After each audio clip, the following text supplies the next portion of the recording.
Invincible, too powerful to be defeated, or in other words, African women. The women who lead without the title, who found out early that misogyny and the patriarchy would be their biggest enemy, and the call for equity would be the language dilated on their tongues long before they have the language for it. See, these women be the very foundation, the reason why anything grows. Everyone compliments the tree, but forgets to appreciate the soil that gave nutrients to the roots underneath. I've known of women who only dreams were to be free, to go to school, work, and make their own money, to have their own autonomy. And this isn't a small feat. Because right now in West Africa, we got women who can't work because of the lack of childcare. See, it's not that they're lazy, just ain't got nobody to watch their baby because they had some. They not lazy. Because if they had someone to alleviate their burden of care, I can promise you they'll show up and show out and show you how efficient it is to have a woman on the job, to have someone who was born with multitasking and adaptability on their resume, one that embodies that resilient and indestructible personality. See, the truth is, African women can single-handedly boost the continent's economy, and that's a fact. That's a fact.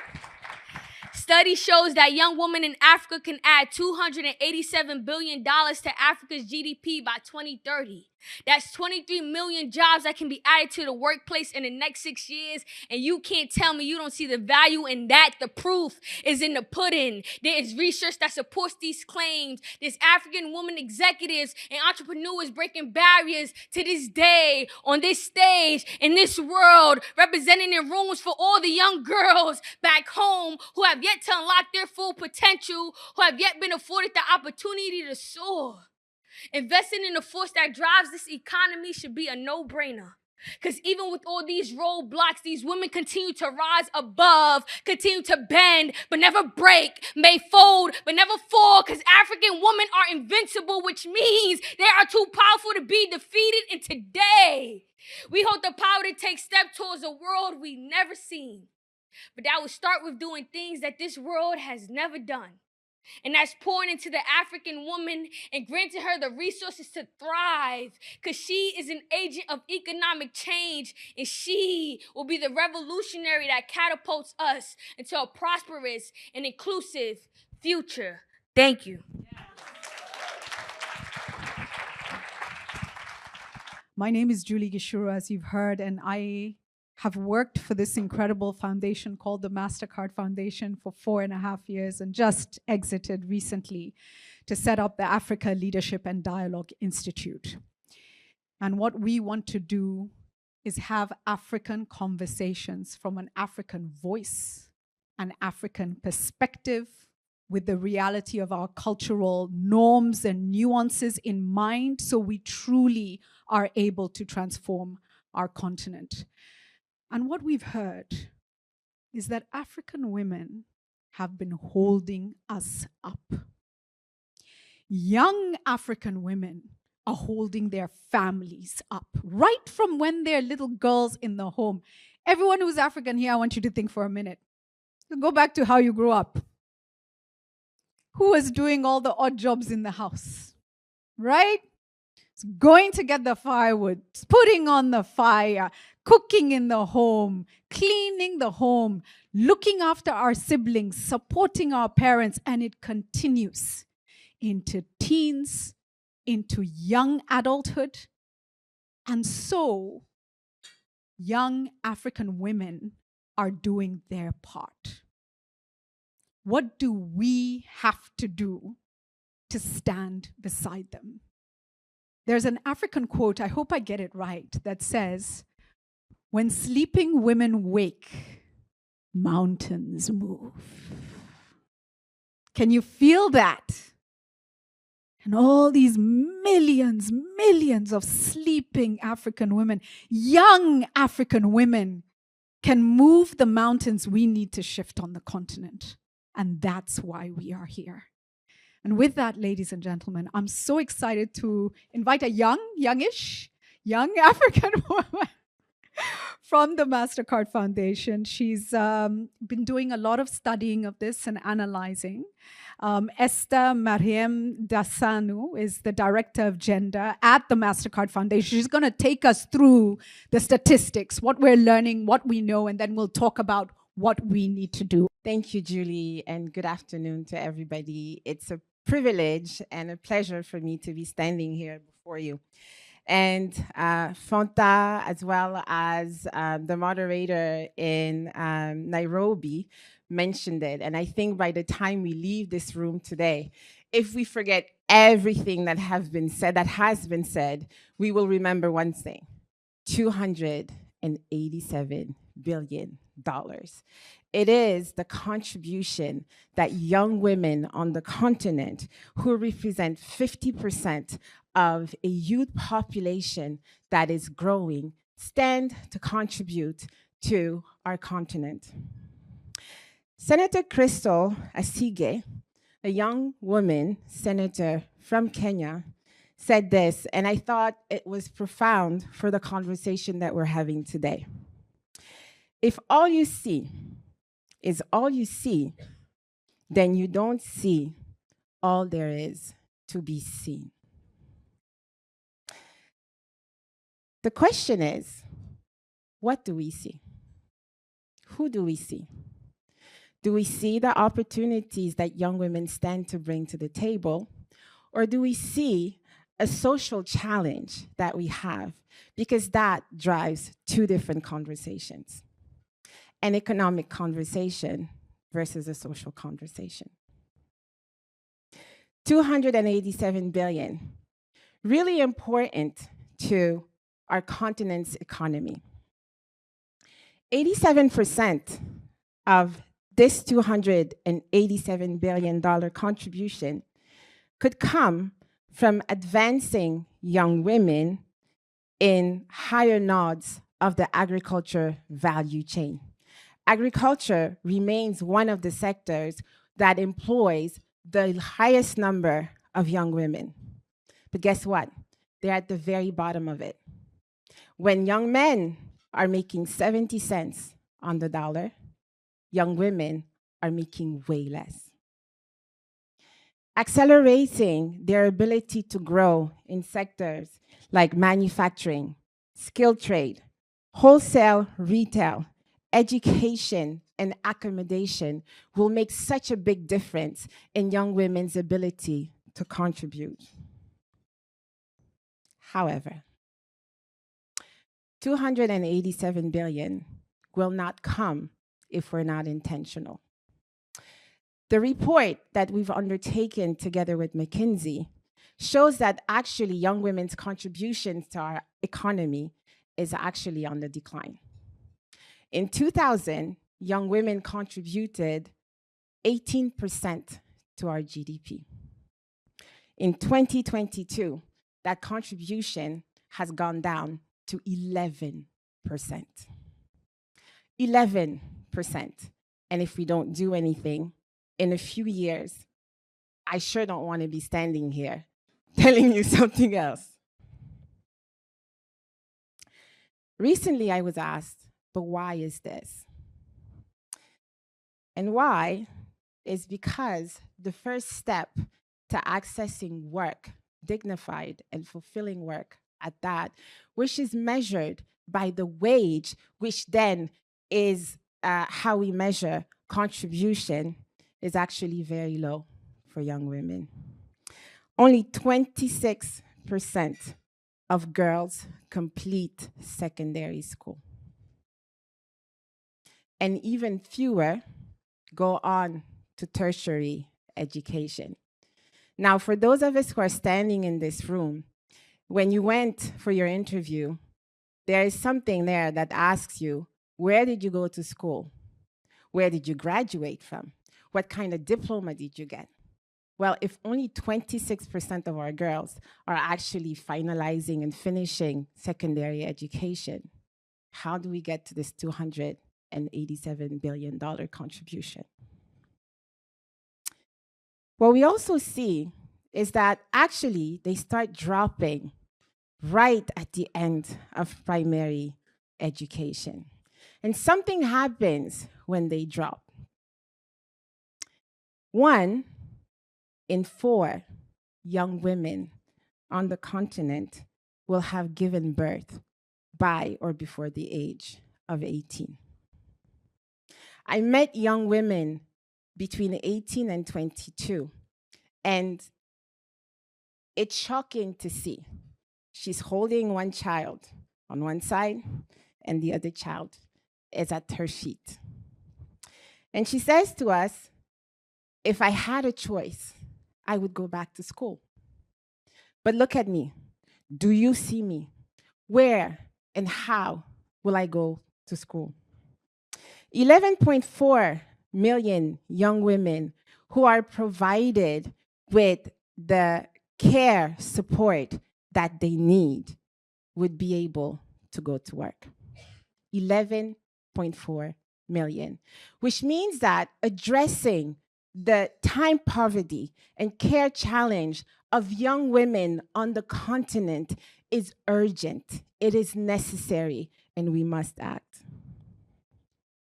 Then I move on to something that is really near and dear to my heart, seeing the number of years that I've spent trying to fix this problem. Limited access to finance.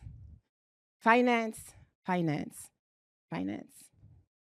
Only 10% of women-owned SMEs on the continent have adequate funding, resulting in a 34% lower monthly income compared to men-owned businesses.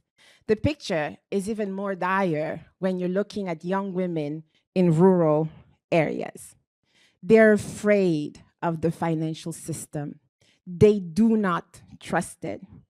And so, as a result, they rely on informal or traditional financial systems, which on their own are actually a good thing, right? It's a good starting point. Village savings and loans, SACCOs, ideally instruments that we should look at perhaps a bit more closer. But because we haven't, it hampers and hinders their ability to start, grow, sustainable, strong businesses. And therefore, as such, 3.7% of young women are actually borrowing from formal financial services. In this day and age, limited access to digital skills will cause young women not to be able to access the kind of high-wage, dignified, and fulfilling work that we're aspiring for them to access. If only 64,000 young women are actually in technology work. Finally, we cannot achieve this if our governments are not creating the gender-responsive policies and reform that create the enabling environment that young women need in order for them to thrive, in order for them to actually provide those $287 billion that our economy on the continent cannot afford to lose. So, we want the $287 billion, I'm sure we do. However, it requires intentionality at all levels, within every single area of the work that all of us in this room actually do. There is no Africa we want if young women are not seated at the table. There is no Africa we want if Africa is flying with one wing. Have you seen a plane that takes off with one wing? So with that, I encourage all of you to join us. The Mastercard Foundation has made a commitment, 21 million young women in work by 2030. It is 70% of our 30 million youth in work objectives by 2030. Everybody's asking us, but parity is 50%. Why are you going 70%? The gap is wide. The gap is wide. Therefore, if we want to flip the script, we have to accelerate. And this is why focusing on young women is critical and important for our work moving forward. Thank you so much for your attention. Our next keynote is going to be delivered by an exceptional leader. I'm fangirling right now. Dr. Jamila Bayo Ibrahim, my last name's sake too. Okay, Dr. Jamila is the Honorable Minister of Youth Development for the Federal Republic of Nigeria.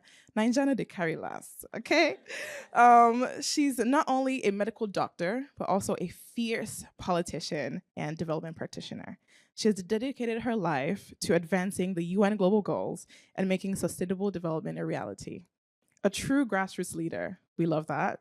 She's passionate about empowering young women and men to drive change from within, folks, from within their local communities, inspiring them not only to take action through mentorship and participation in social political life. Again, my namesake, I just want to fangirl a little bit more. Folks, welcome Dr. Jamila Bayo Ibrahim. Good afternoon, ladies and gentlemen. Well, and my namesake, funny enough, we actually have similar style in glasses, eh? Well, having listened to the previous speakers, especially the poet, actually, when she kept on reading those numbers, I just thought to myself, do I still need to give this keynote? Fantabalo, well done. Yes.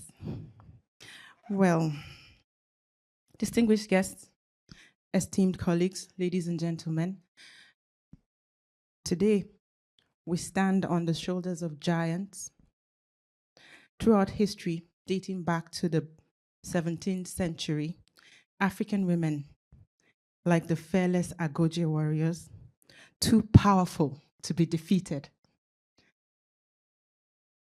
They have defied countless odds, shattered glass ceilings, and inspired generations. Our resilience and unwavering spirit are the very fabric of our continent, driving change and fostering growth. It is indeed a privilege to celebrate our achievements and ignite the spark of our limitless potential as African women. African women have always been agents of transformation, from leadership to entrepreneurship. Across the continent, I mean across the African continent, from the north, the south, east, and west. And because we're here to celebrate African women, permit me to list some of the countless names that have inspired me growing up, and I'm certain they have also inspired a lot of us in this room and those listening to us. We have from the West, women like Her Excellency Ellen Johnson Sirleaf of Liberia, the continent's first female democratically elected president, Dr. Ngozi Okonjo-Iweala, the Director General of WTO, the World Trade Organization. And of course, this list wouldn't be complete if I don't mention the Queen Aminas of our generation, of our time. The Queen Aminas of our time, Her Excellency Amina J. Mohammed, the United Nations Deputy Secretary General, and we have Her Excellency Amina Jibril Mohammed of Kenya, who also contested for the position of DG of WTO. We have also from the East, Dr. Wangari Maathai, a Ugandan political activist and environmentalist. The first, Kenya, apologies. Oh, my sincere apologies. What? You, Kenya or Uganda? Kenya. Oh, apologies, Kenyans.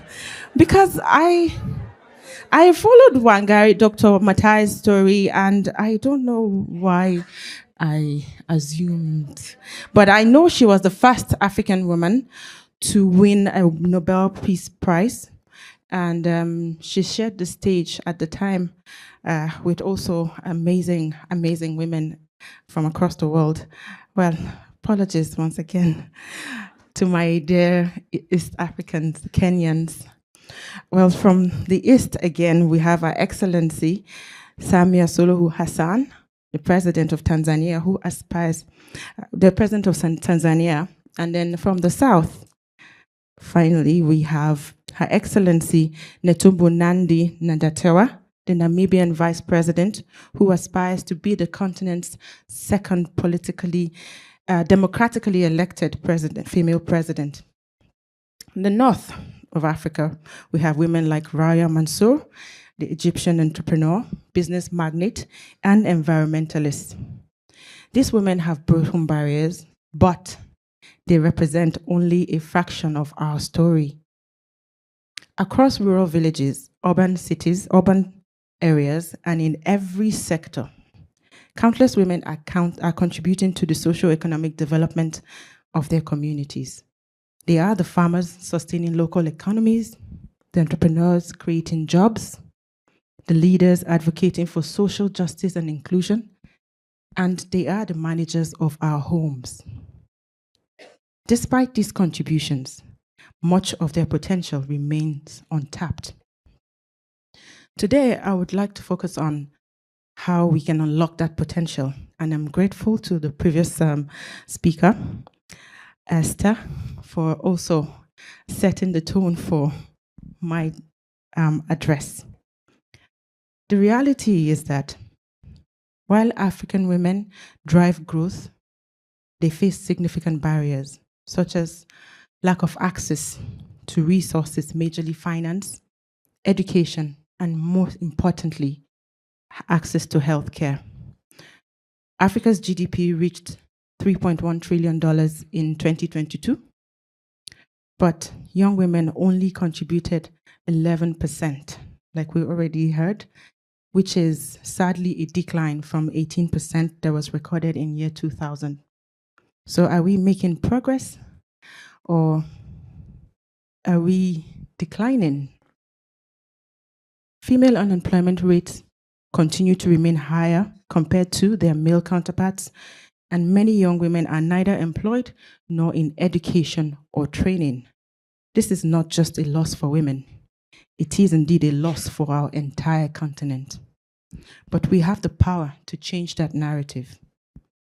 Studies show that increasing women's participation in the workforce could add billions to Africa's GDP. Again, we heard earlier, it's $280 billion by 2030. And doing this together, we will create about 21 million jobs. Well, I would like to make a commitment that 5 million of these 21 million jobs for young women will come from Nigeria.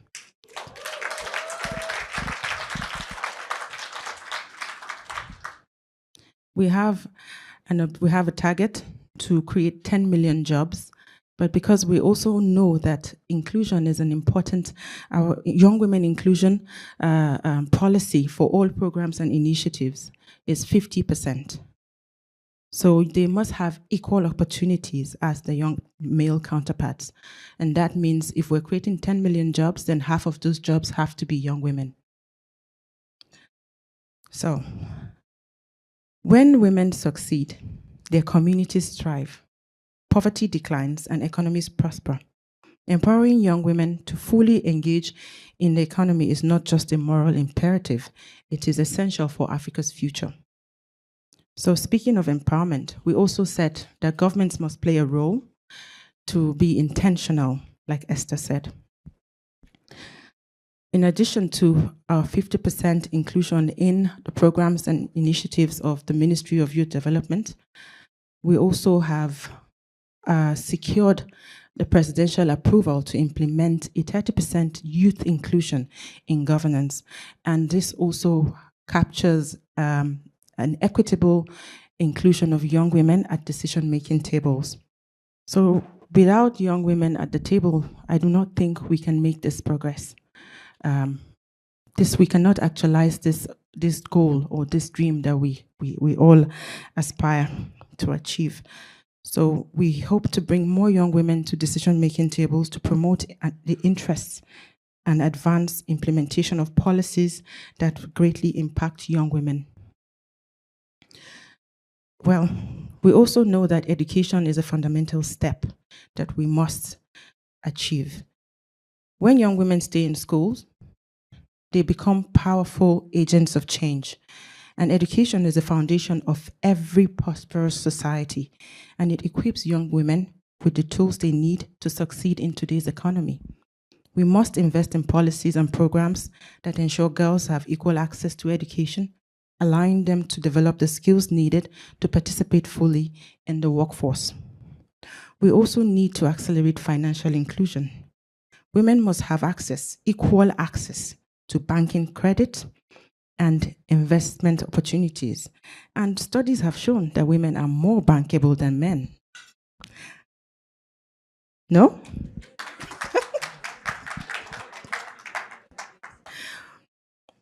Well, the World Bank said so. So, financial services empower women to start businesses and expand enterprises and to contribute meaningfully to economies across sectors. So, access to capital is key to unlocking women's potential as entrepreneurs and innovators. Next, we must address the burden of unpaid care work. And like we said, we must ensure that our women show up to show out. See me out here quoting Fanta. So yes, the responsibility continues. The responsibility of unpaid care work continues to disproportionately fall on women, limiting their ability to engage in the workforce. Promoting shared responsibility within households and investing in public infrastructure for childcare and adult care will free up women's time and enable them to pursue education and economic opportunities. Furthermore, we must ensure that young women are equipped with the skills they need to thrive in high-impact sectors such as agribusiness, renewable energy, and of course, technology. These industries offer significant income potential and opportunities for women to raise their economic standing. In today's digital world, digital skills are essential for competitiveness, and we must ensure that women are not left behind. The future of work is digital, and women must be empowered to take advantage of these opportunities. Finally, none of these efforts will succeed without inclusive policies that reflect the realities of young women's lives. We must create targeted policies that prioritize education, promote financial inclusion, and address the social barriers preventing women from fully participating and co-driving economic development. As we look to the future, empowering the next generation of African women must be our priority. We must create an environment where young women are encouraged to dream big, to create an environment where young girls contribute and their contributions are recognized and their rights protected. By investing in women, we're investing in the future of our continent, Africa. Therefore, here's a call to action. Today, I call on all stakeholders, governments, the private sector leaders, civil society, and individuals to commit to accelerating our progress. Together, we can create a continent where every woman can succeed, where her achievements are celebrated and her resilience is rewarded with tangible support. The journey ahead is not easy, but if we continue to support and invest in African women, we will unlock the potential, the full potential of our economies and build stronger communities and create a prosperous and inclusive future for all. Thank you very much.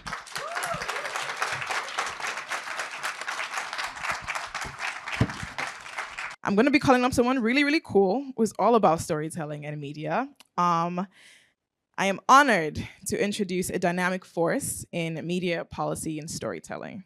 Arij Noor, okay, I got that right, has spent the last decade at that intersection of policy and content, using her expertise to shape conversations that matter.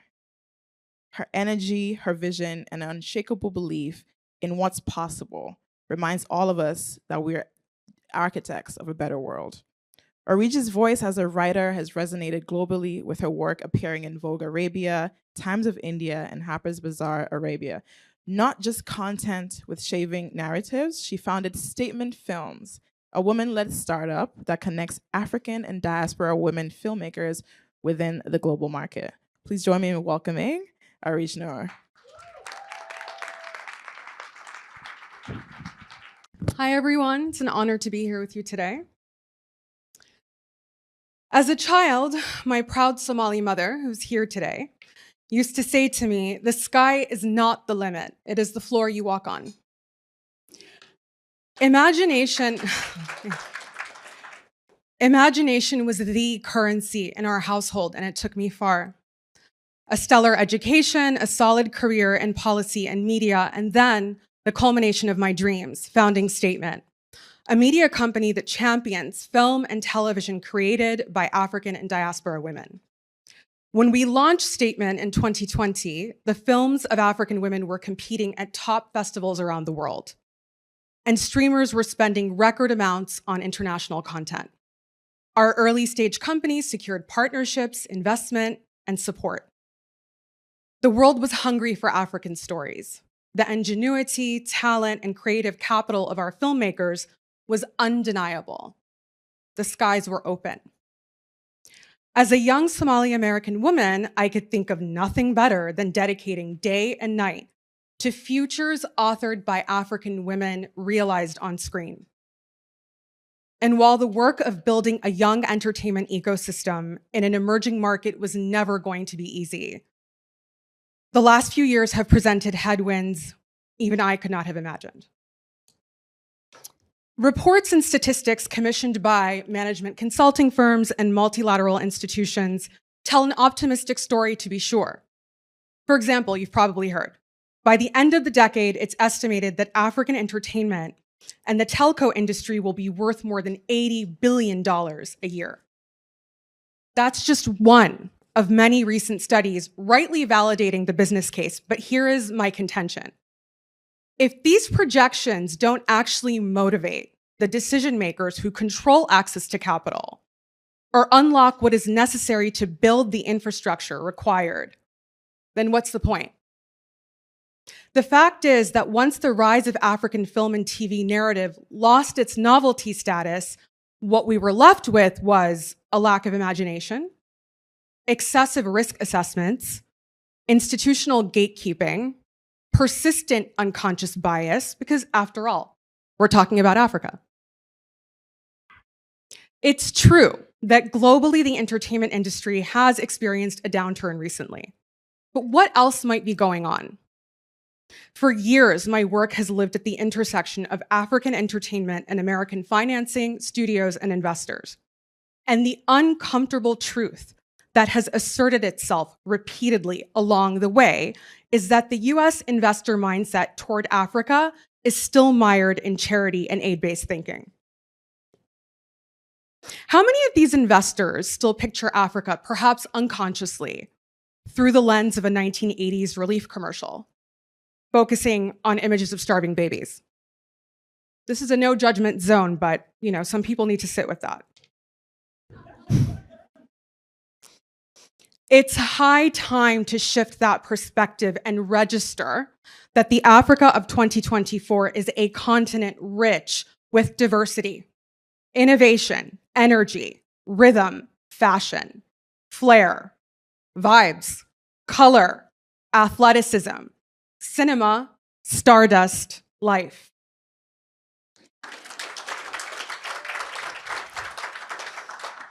So how do we hand in hand usher in a new era of engagement? Well, confront your limiting beliefs about Africa and her people. Maybe start there. Recognize the undertapped, explosive creative capital across the continent. Embrace the economic and cultural power of the African diaspora. Engage diaspora members in your organization as invaluable partners in this mission. Commit to building talent, pipelines, and cultivate the patience necessary to transform raw creativity into market-ready projects. Adopt a long-term strategic investment approach instead of fleeing at the first sign of difficulty. I won't name names. Acknowledge the challenges ahead. Mitigating risk requires adapting Western corporate thinking to align with locally informed models. To close, I'd like to tell you about my North Star, the embodiment of why I do this work. She's an exceptional director with whom I've had the privilege to work for the last few years. A consummate artist, she enhances the beauty of everything she touches. Despite the number of no's, the broken promises, and the heartbreak, she persists. She persists. We persist. I invite you to come paint the sky with us. Thank you.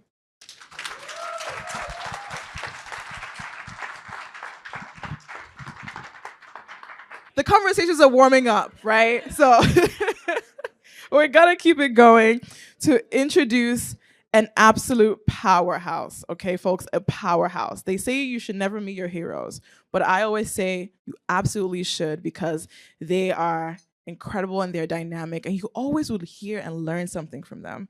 So I am going to be introducing the inspiring global leader and tireless advocate for social justice, Mrs. Winnie Byanyima.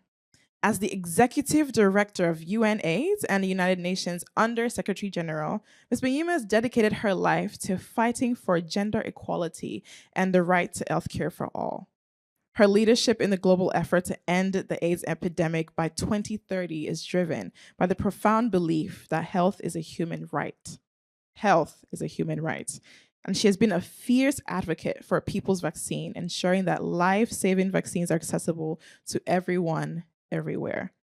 But her remarkable journey started long before, from her pioneering role in Uganda's parliament, where she championed groundbreaking gender equality laws, to her leadership at Oxfam International. Ms. Byanyima has been a constant force of change. She's built coalitions, shaped global conversations, and empowered countless individuals to imagine a future free from poverty and injustice. Thank you for that kind introduction. Good afternoon, ladies and gentlemen, excellencies. It's a great privilege, it's an honor for me to be here. Mastercard, thank you for inviting me. I'm going to take you back many, many years. I grew up in the 60s. That makes me Gen what? Right? 60s. Then, my mother was a primary school teacher. My father, a secondary school teacher. My mother ran a club in our compound, village club. Other women in the village would come to our compound and they had this women's group. So I grew up in the women's movement because every village had someone who brought other women together in her compound. And the women would have conversations, would learn income generation skills, would learn early childhood development, how to grow, make a nutrition, all the life-saving skills and homemaking skills. And my mother was the leader of her village group. I sat with them, I listened. When they'd finished doing some class, then they would have a general conversation, and it generally was on one thing. It was about keeping their daughters in school. This was the big issue of the generation of my mother. In our country, across Africa, boys had had a head start, were in school, but girls were either not starting at all or were being pulled out after 3 or 4 years and married off. There was also early marriage. So my mother's generation wanted to see their daughters go to school and stay in school. And that was their big issue. I'm here today, and many women of my generation, when we meet, we say this, that our mothers fought for us to finish school. We are the first generation of African girls that got these degrees in so many professions. It's our mothers. Now, that's the 60s. Fast forward, come to the 90s, 30 years later. We mobilized and we all went to Beijing, 1995. I was there. Somebody mentioned here Her Excellency Netumbo Ndaitwa, who I hope will become the next president of Namibia. She led us here in the PrepComs, preparing for that very important Fourth World Conference on Women. She was leading us, the Africa group, in fighting for the rights of African women. In that discussion, it is us African women who fought and fought up to Beijing. It was still not decided. From here to New York to Beijing in August, who fought to have in that platform for action a special critical area on the girl child. It's an African introduction. The argument was that we are putting in all the critical areas the full life cycle of a woman, from the day she's born to an infant, to a teenager, to a young woman, to old age. And so we don't need a special girl child. We said no. And why? Because on our continent, girls were not even completing primary school at that time. No, they were still dropping out after 3-4 years. And we were insisting that girls are losing the possibility of becoming empowered, equal women at a very early stage. We want to catch it there. So we got the girl child. Now, that is where the force came from. Those debates and negotiations for the girl child focused very much on her education and health. Education, closing the gap at primary school level. That is the birth of FAWE. FAWE is here, I know. That was the birth of FAWE, Forum for African Women Educationalists. They went out, led us to push the international financial institutions. The World Bank and IMF were saying, oh, Africa doesn't have the fiscal space to roll out universal primary education. Can you believe that? In 10 years, FAWE led us. We pushed, and the gap between girls and boys at primary school level began to close, and the doors opened for all school kids to be in primary school without paying. I'm giving you this story because I want to come to where we are now. After that, that's 30 years ago. Now, 30 years forward. Next year will be Beijing plus 30. Where are we? We are faced with a situation where the progress has been there, but we are not where we want to be. Our countries today are facing low growth, are choking on debt, and debt servicing, debt repayments are crowding out spending on education, on health, on social protection. How did we get here? Our countries at some point had, if I can recall in the 80s, that was a lost decade for Africa. We were choking on debt then. Then some relief came, a big relief came. The Jubilee debt campaign, if you recall. After that, our countries then went to borrow again. This time, they were borrowing for infrastructure. They borrowed heavily. They needed the money. They borrowed for roads, for bridges, for telecommunications, and so on. They invested there. They invested less in human beings, in education and health. They invested more in physical infrastructure. Now, through no fault of their own, this debt has been multiplying. It's not their fault. We didn't start the war in Ukraine that led to high interest rates. A lot of external factors have led to that debt multiplying several times. That is where we are now. But what are the choices that our leaders are making. I wanted to run through some data points, but I heard many people before me make those data points to make the case for girls' education, to make the case that it is an investment, not a cost. I could run through those figures for you, but I won't, because we've heard them. The investment in girls' education leads to growth, reduces early marriage, reduces violence, brings more income to girls on the market, to women on the market. We know all this, so I won't take you there. But it's not happening. Like I said, borrowing has been mainly for physical infrastructure. And now with debt repayments up there, the spending on education and health is dropping. In some countries, on average, I could say, debt repayments are 4-5 times more than they spend on education. Health debt repayments are in some countries 6-7 times more than investment in the health of people.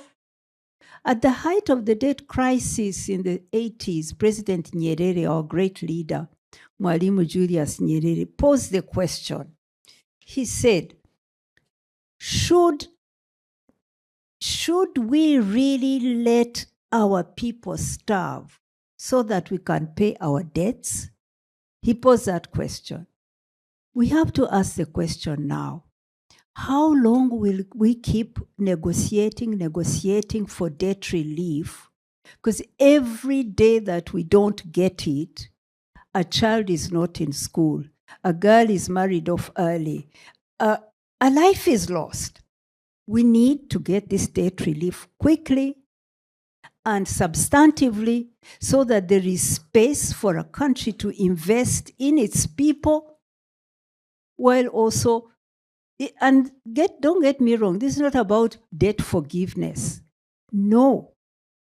Every time a government goes to borrow, in Africa, we go to borrow in an unfair market. When you hear of this huge debt, it was borrowed, some of it at very high interest rates that the rich countries don't pay. So the ground is not level to start with. Secondly, there's a lot of reckless borrowing. And for every reckless loan, there is perhaps a corrupt, reckless official on one side of borrowing, and there is another corrupt and reckless official on whoever is lending. Let's face it, takes two to tango. So when we talk about this debt restructuring, we're not talking about charity here. We're talking about good, fair economics, considering that the borrower needs to borrow again. You're in one economic system, one financial system. You need to calibrate the system so that there's space for interaction. So it's not about asking for charity. It's about demanding for an international financial architecture that is fair. And that includes the debt restructuring. This is what the Secretary General is proposing to governments here, to start a process to reach a restructuring as quickly as possible. I want to give you some examples of how much we are restricted. Angola, Ghana, Kenya, Malawi, Rwanda, Uganda, Zambia, you can see the range of countries, all are spending more than 50% of their total revenue on paying the interest on their debt. More than 50%. So the rest is what goes into health, education, social, everything else. That is how serious it is. So I've spent time on talking on debt. We need a recalibration of the financial architecture. We need a debt restructuring that is quick, that is substantive. There have been some forms. There's something called the Common Framework that took, it's very long, very complicated. Zambia got some relief from it recently, but it's like too little too late. So we need something better. Beside that, let me speak also to our own, what we need to do with our own governments. Our governments must move on to tax more progressively and have more in their coffers. When you look at how they have been taxing, they've done it the lazy way, which is to tax consumption. We pay a tax on everything we buy, and that actually passes the tax burden to poorer people. It's a regressive form of taxation. They do not want, they are reluctant to tax the very rich and the big companies. I have to finish, yes. So we want to see them stop those tax holidays to their friends in the business sector. We want to see them be very serious about taxing high incomes so that money comes for girls' education. And the last part is we want to see a reform of the global tax system. It allows big companies to shore off their profits without leaving in the country, paying their fair share in the country. So these are reforms that may be started through processes that we want to start through this Summit of the Future. The Summit of the Future is about resetting the multilateral system so that rules, we all live in a rules-based world, but the rules that are fair and that give a chance to an African girl to have a full round of education. Beijing, my call is Beijing plus 30 next year. Far away, women's organizations, girls' movements. Lead us there to bring about the same change we brought 30 years ago. This time for secondary education. Secondary education, 60% of our girls don't complete. This is wrong. Let's move to push governments, shift priorities to pay for girls' education and not to balance this, not to pay for bridges and forget to keep our girls in school. Thank you so much. Good afternoon, ladies and gentlemen. Thank you very much for inviting me on this wonderful occasion. I want to congratulate my sister, but I also, more than that, want to put emphasis on partnerships and collaboration and really posit today as a demonstration of what we can achieve together if we are in conversation with each other. And with that, I'd like to introduce you to my panelists, my esteemed panelists. But before I do that, I want you to keep in mind what the theme of our panel discussion is, because we want to give meaning and make useful contributions. Visionaries in conversation, charting new paths. The charting new paths is the most important part of this title. Why? Because you chart a new path when the road on which you have been traveling is too arduous and it's not taking you to where you need to go. You chart a new path when you are not making progress.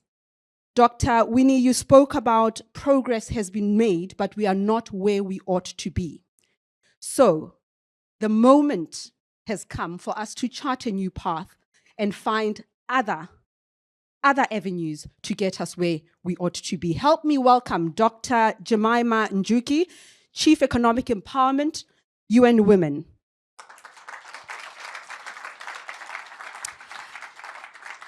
Natalie Akon-Gabala, Global Director, Gender and Economic Inclusion, IFC.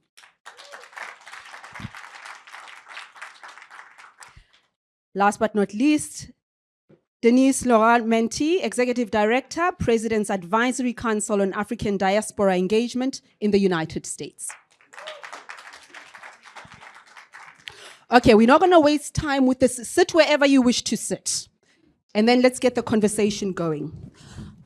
I'm going to ask you first the same question before we get into the heart of the matter. How would you assess the magnitude of the challenge when it comes to empowering women and thus transforming Africa? We've reflected on particular historical moments where we've made progress, where certain plans were adopted globally, but with all the data and the statistics before us, the lived experiences of women in Africa, what is your sense of the magnitude of the challenge? Whoever wants to go first. I don't have an order. Let's go, go, go. Why don't I start? Why not? Good afternoon, everyone. So I think one of the key things that we've all heard about partnership and why it's very important. And I think that is the core of us charting a new path. I think partnership is very key. But take, for example, entrepreneurship. Africa has the highest number of female entrepreneurs globally. And that speaks to something. And so if that statistics is actually prevalent, then there should not be a case where there's not access to financing, right? If they have the highest number of entrepreneurs. And so I think that that's one of the core issues when it comes to empowering African women. African women naturally, we are pace setters, we're go-getters. And so I think finding a solution to really supporting African women as entrepreneurs is critical in this scenario. Dr. Jemima, your sense of the magnitude? Thank you very much, and such a pleasure to be here. One of the things I'll start with, it's been said before, but it bears repeating again, that African women have driven our economies for decades. And what I see the challenge as is we've been trying to fix the women. Mm-hmm. Every bank wants to build financial literacy of women. Every program wants to train young women to get this skill and that skill. Mm-hmm. And in the process, we have forgotten that sometimes it is the systems that these women are working in, whether it's the financial system, I think Winnie said it very well, whether it's the financial system, whether it is our economic system. Some of the numbers we saw do not even include the unpaid care work that women do, including young women, because nobody is recognizing or counting it. We've decided that's a women's burden. Mm-hmm. Care is not a burden. Without care, we would not even be sitting here. Without care, what happens to the future generation? But we've decided it's a woman's problem. Instead of fixing that economic system that has decided that the work of care will be provided by women at no cost. And when that happens, then women cannot go into the economic market. But we have to start there by looking at our system. The financial system, when they see a woman walk through the bank, are they seeing the entrepreneur that she's talking about? Or are they seeing a young woman who has no land, they are asking her for land as collateral. And yet our policies do not recognize the equal rights to land by women and girls. So how then are you gonna have a young woman at the bank and you're asking for land as collateral? So that whole system needs to change. And for me, that's why I think we still have a big magnitude of the problem, because every day we are trying to fix African women instead of fixing these systems that they are operating in. And that's what we need to do. Natalie Akon-Gabala, your thoughts on the scale of the problem, but the two previous speakers have also now taken us very neatly to a conversation about the structural barriers.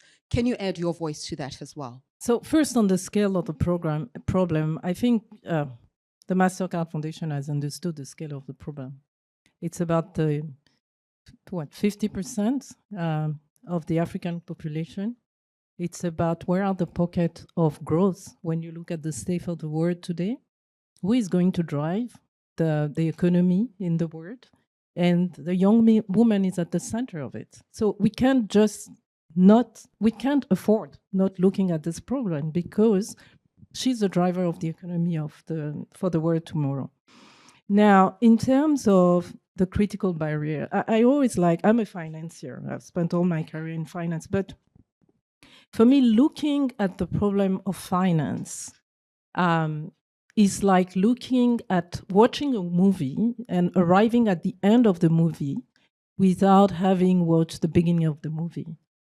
The fact that the young woman is not accessing the loan is the result of many, many, many barriers that she had faced. So it requires working and understanding those barriers from, we spoke about education, but we haven't even spoken about gender-based violence. In many of our countries, Kenya, South Africa, over 5 women out of 10, as part of the studies that we've conducted in the private sector, report having faced gender-based violence. And young women are even more susceptible to be aggressed. So she can't even go to work in a safe environment. So talking about the issue of finance is, for me, part of the problem. But as it's mentioned, it has to be looked in the globality. And that's why it requires different type of organization working together. It requires the Mastercard Foundation, working with the financer. It requires working with communities, requires working with the young women themselves to understand. We will talk more, later about the financial barrier in more detail, but I thought it was important to set this framework. My next question really is about policy proposals, some of the policies that work and how we can scale them up. And as you think about your answer to that, something just stands up to my mind when I interact with my little children, 2 girls, 10 and 8. When I say, I'm so thirsty, they go, drink water. When I say, I'm so tired, go to sleep. When I say, it's so hot, switch on the aircon. They are in the realm of possibility and finding solutions. They're telling me there's a solution for this thing that you are whining about. So I'm thinking we have reckoned with the statistics, with the status quo that is absolutely unacceptable to us. But something then tells me that are these situations policy choices? Is the poverty of women a policy choice? Is the exclusion of women a policy choice? The debt that is hanging like an albatross around our necks as Africans, is that a policy choice? Talk to me about that a little. The policies that work, and how do we scale them up and make them so mainstream that we don't have to gather here and debate them again? Amen to that. So I think there's certainly room for ingenuity and creativity when it comes to our policy. And I'll speak on behalf of the U.S. government, since I'm a government official. And I would say, so in our work in 2022, President Biden hosted the U.S. Africa Leaders Summit, where he invited African heads of state to Washington, D.C. And what we did at that summit was we came up with a policy initiative to really come up with a unique way to engage the African diaspora when it comes to our U.S. Africa foreign policy. We see the African diaspora as a source of strength. The U.S. has a very unique relationship with Africa.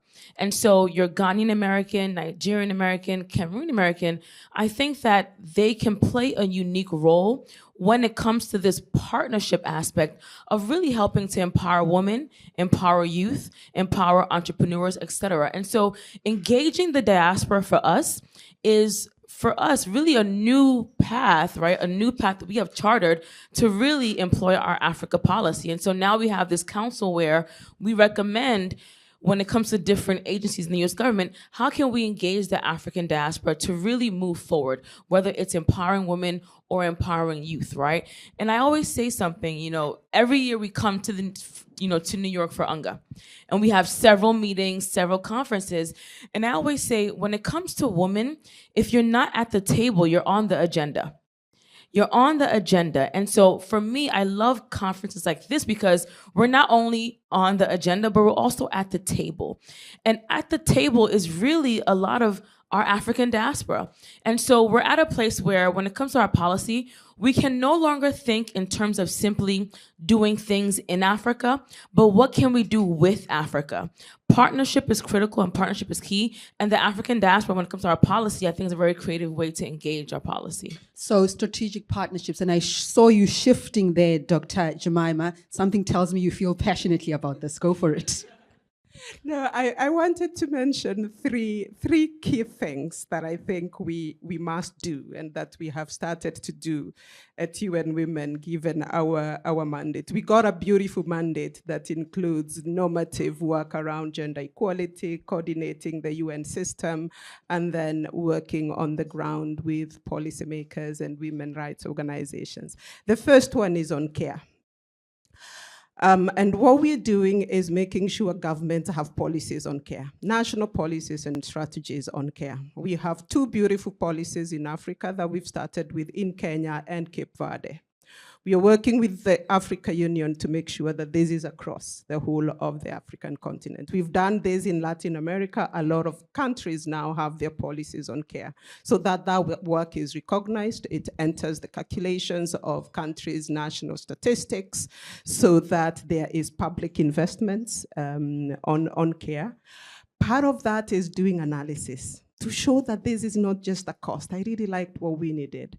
We've done analysis in 15 countries in Africa. Ethiopia showing 6 million jobs can be created by investing in the care economy. 64% of those jobs are going to go to women. In the long term, about 94% of the costs that will be invested will be recouped back. That you can actually create 3 times as many jobs in the care sector as you can in the construction sector. So this is important because we then start driving investments in the things that matter for women and girls. The second one I'll say is on financing, because every country in Africa has a public development bank, a bank that is mandated with financing social and economic development. There's a network of 525 of those around the world. We formed a gender coalition on them. When you think about financing infrastructure, infrastructure does not end at the road. Infrastructure also includes care infrastructure. So when we think about investments, where does care come in? How is it in Africa we are still building markets that have no childcare facilities, and we know exactly who is going to be in that market? Yeah, it is women, it is young women in those markets, and every day we roll out big infrastructure, rural markets with not a single childcare facility in place. So what are you asking women to do? Double shifts, triple shifts. You are going to sell your goods with your child on the back. What are the implications for that child's health? Because during the day they are playing around in the water, in the mud, so it's almost like we don't even care for our children. I find that very problematic, even as a You mentioned as a you had person. 3 things to mention. So can I give you a chance to mention the last one very quickly before we get to the IFC? I want to mention the last one because we talk about young women's employment, and we really have to think about what is this workspace that we are putting women into. It's a workplace that's riddled sometimes with sexual harassment. Every time they enter into that workplace, they are going to earn 80 cents for every dollar that men earn. And so the other thing we are doing is bringing private sector, trade unions, governments together to say, can we have pay transparency? Can we have legal frameworks that disallow discrimination on pay based on gender? And can we have that data available, because it starts from transparency? So we convened something called the Equal Pay International Coalition, making sure that there is transparency, that we are eliminating sexual harassment in the world of work. Otherwise, we are putting young women in workplaces that are not conducive for them, that are harmful to them. Thank you so much. I must bring the IFC on this one because we want to talk about solutions, policies that work. What do we need to do to scale them up? So, IFC is today the largest development finance institution working with the private sector. And our conversations start with our client at firm level. And in every conversation that we have with our clients, where we challenge them is to take a 360-degree look at how they work. How do they buy? Who are their suppliers? How do they employ? how many women are in their workplace, but also who has access to their product and services. Financial institution will be how many loans do you give to those women. So when you come to the financial institution, and we try to really untangle why progress has been so slow in terms of women entrepreneurs being able to access funding. As I say, I've been a financier myself, and the first thing that you are taught is really to look at a profile of a borrower, looking at the past. How this borrower has been able to reimburse. And most young women don't have this past history.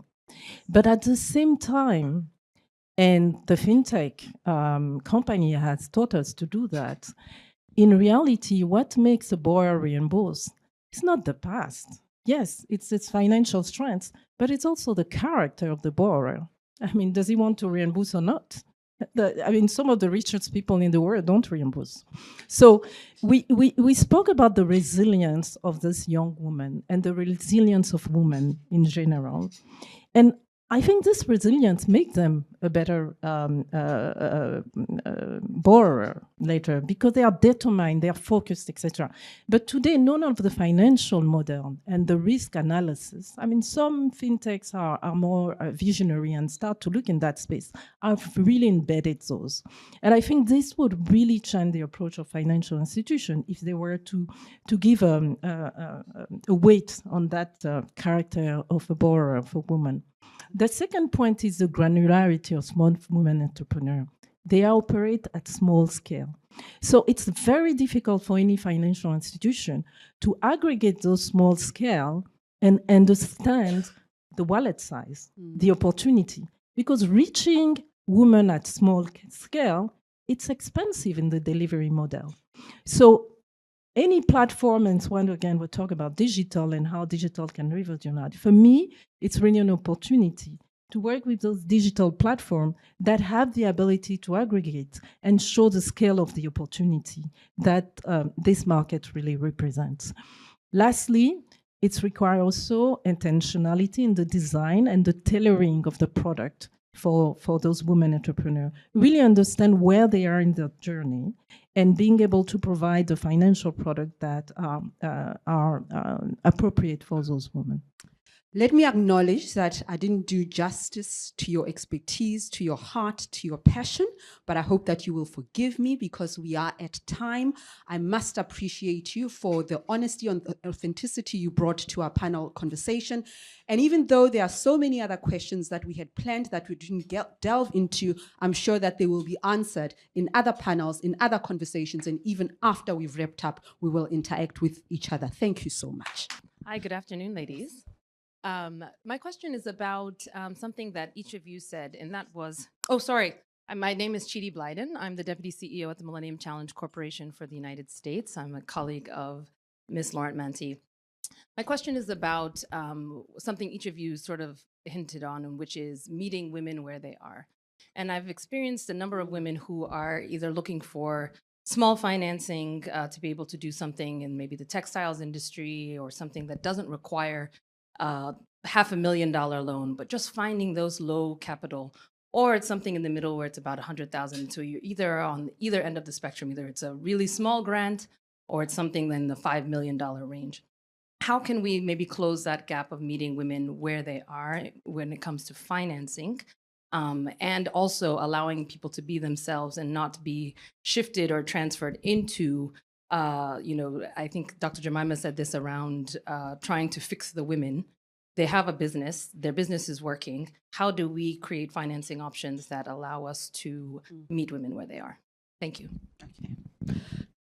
Anybody want to answer that one, or shall we take this? You can go for it. Okay, thank you very much. To answer that. And I think Esther in her presentation spoke about the shamas, for example. That is one of the way most women will fund their informal activity, because the reality is that most of them are still at that level. Then if you imagine a world where those shama were able to be aggregated through different type of digital mechanisms, and then present the float that they represent. I read somewhere, for example, that Kenya, only The Shama represents something that $1.5 billion per year in terms of float. So the financial institutions seeing this volume of finance then see an interesting business proposition and are able to channel funding through those channels, who then are able to unlock to those women. So it always comes back to aggregation, to be able and to meet those women where they are. They are there. They are already transact. They are already doing fantastic things in those platforms. So let's enable those platforms and connect them to the formal financial sectors. Next question. I wanted to say something about the care economy and what that means for our continent. It would seem to me that there are 3 areas where we need to have serious investments that free up a woman and a girl's time to learn and to go on the market and earn. One is childcare. Our governments are not yet paying for early childhood development. Education starts at 6 years of age. Those first 6 years is a mother's job, and that takes her out of the market. Can't our governments be pushed in that policy area of rolling out free child care from age of 2, 3? That's important. The second is for our agrarian economies of Africa, is fuel for domestic consumption and water for domestic consumption. If you look at how they invest in energy and water, it is for other purposes. But domestic consumption is not a priority because it's a woman's priority. She's the one who solves it by walking miles and miles to fetch firewood and water, she and her daughters. But you see investments in energy for industry, for transportation, for what? But the share of that for domestic energy is tiny or nil. To me, I think we should prioritize those 3 areas. Thank you. I'm going to very quickly come to you, Dr. James Mwangi, and Amadou Fall, who is with us. And we know men are allies in this. And just to add to your point, and to the point you made, Reddy, is it strategic that we haven't solved some of these problems, right? And you're saying we're solving other things. You know, watching a woman in Turkana walk a whole day to get a jerrycan of water is unacceptable today in Africa. And so we're going to come to more on that in the panel. But James, because you need to leave, and Amadou, because you need to leave as well, we want you, as African men who are well-placed to change systems, to give us your commitments on how we can truly ensure radical change happens. Thank you. I think I was just thinking about initially Invincible, law that women have prayed. And I think clearly, if you look where there's been deliberate, intentional effort, the work of women is visible. It's not invisible. Ireland Equity Group, and those who know, 54% of all our borrowers are women. So essentially, it can be done. If you look at the leadership jury of Equity Group, it's biased in favor of women. So essentially, it can be done. However, there is a few things we need to confront, and I think the Honorable Minister and Esther laid out data. And the question I would only like to ask is, are we dealing with the symptoms and not the root cause? That data is reflects the root cause.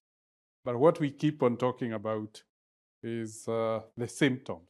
So we need to peel and say, let's address the root cause.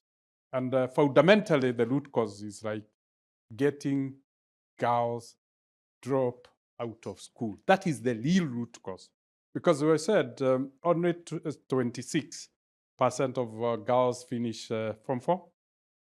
What it means is then what is the percentage that of boys that then finishes? Is about 74. So when you go to loan offtake, it will reflect that data. So the root cause is not women are not getting loans. Is that women are not being empowered enough to get loans. And until you get women to finish school so that they have that is where the problem is. And again, somebody talked about Kenya. If you looked at Kenya, because of free education, we now have 51% of all the kids that are finishing Form 4 are girls. It's the number is different from what the data Esther gave us. And that is why we need to push our government to be deliberate and intentional. So, Honorable Minister, we'll count on you. For me, Julie, you have asked me, I will double up the efforts that we all have to do to ensure that we make our contribution to open the doors for women. And for those who have made it, to celebrate them more so that they become more visible and they become an inspiration to others. Thank you very much. Amadou, share with us your learning and your commitments as well. Thank you, Julie, and thank you, the Mastercard Foundation, for the opportunity. We've always saw the opportunity with sports as the greatest equalizer. And as I heard about, how we can have girls stay in school, we thought we've seen firsthand how sport can play a big role. I work for the NBA, and we launched the Basketball Africa League 3-4 years ago. We are committed to be the catalyst for a robust sports business industry on the continent. We want to make sure that our continent ceases to only be an exporter of talent. We want to make sure that we create value with this talent on the continent. We have programs that are geared towards making sure that this industry we're going to build is accessible to women.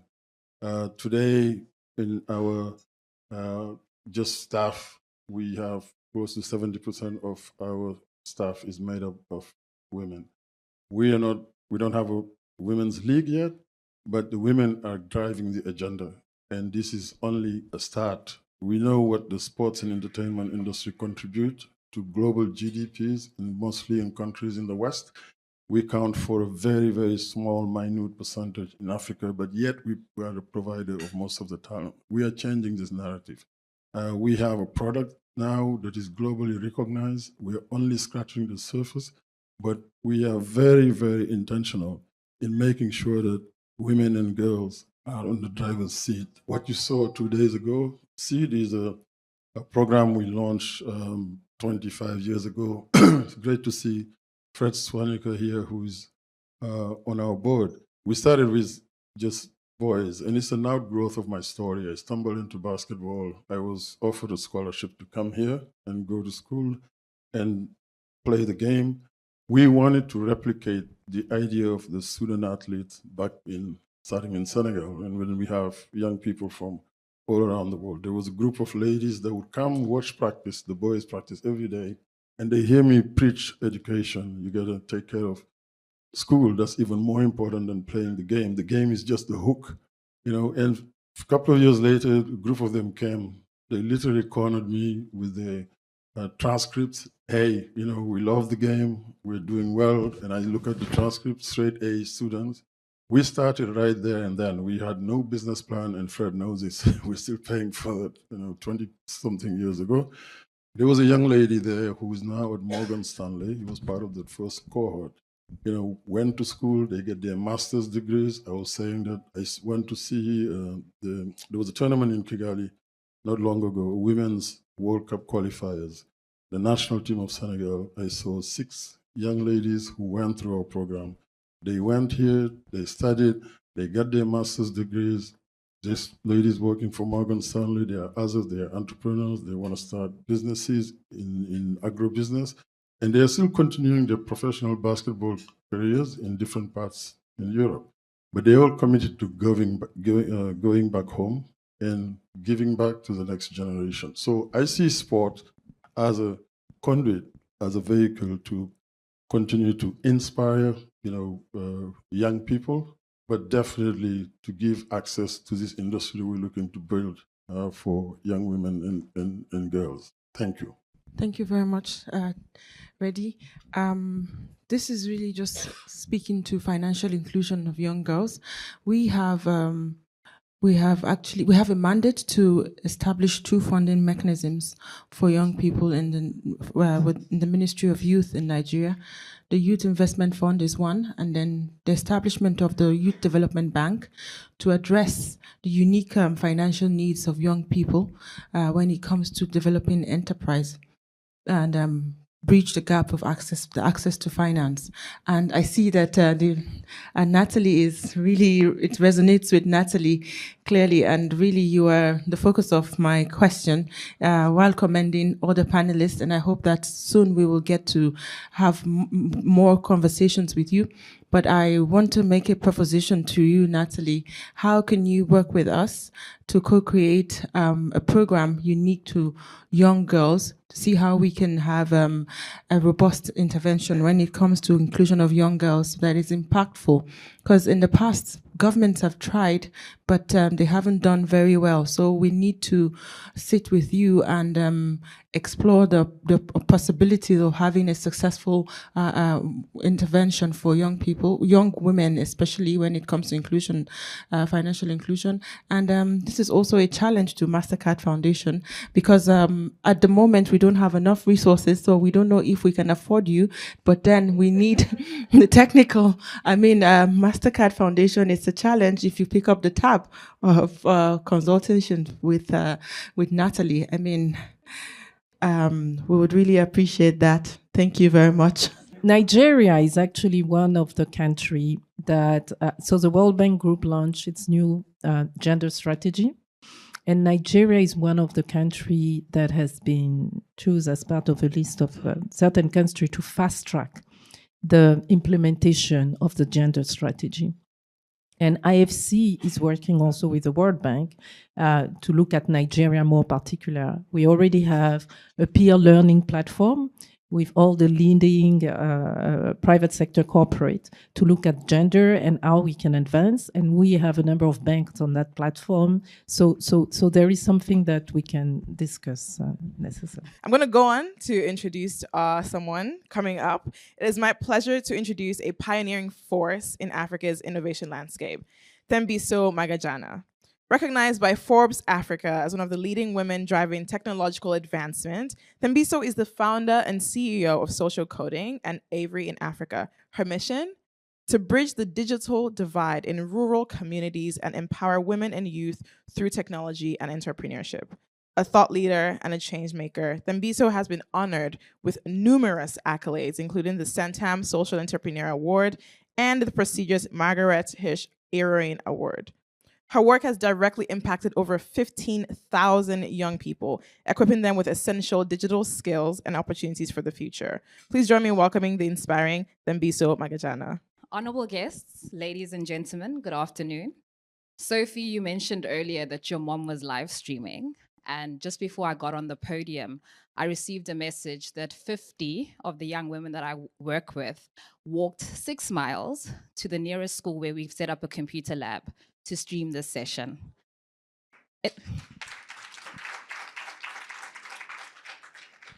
It's almost midnight back in South Africa. So you can imagine, if you hear my voice shake, it's because I feel heavily the privilege to be a speakerphone, and I hope I do justice to some of their stories. Mastercard Foundation, thank you very, very much for this invitation. One of my girls told me that streaming this session hasn't gotten her this excited since she learned how to stream The Real Housewives of Miami. So Mastercard, you are right on top there. As I reflected on my journey as a founder, digital activist, and angel investor, I realized that one of the most important life lessons I've learned came when I was just 7 years old.